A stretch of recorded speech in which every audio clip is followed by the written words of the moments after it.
الشعب يوما أراد الحياة فلا بد أن يستجيب القدر. الشعب يوما أراد الحياة فلا بد أن يستجيب القدر.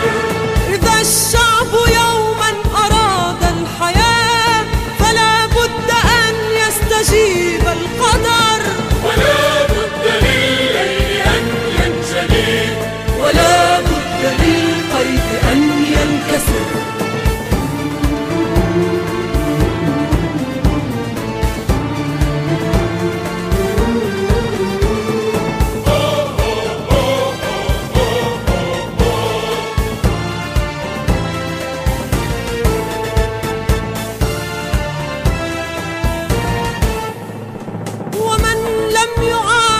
شوق الحياة تبخر في جوها وانتثر، فويل لمن لم تشقه الحياة من صفعة العدم.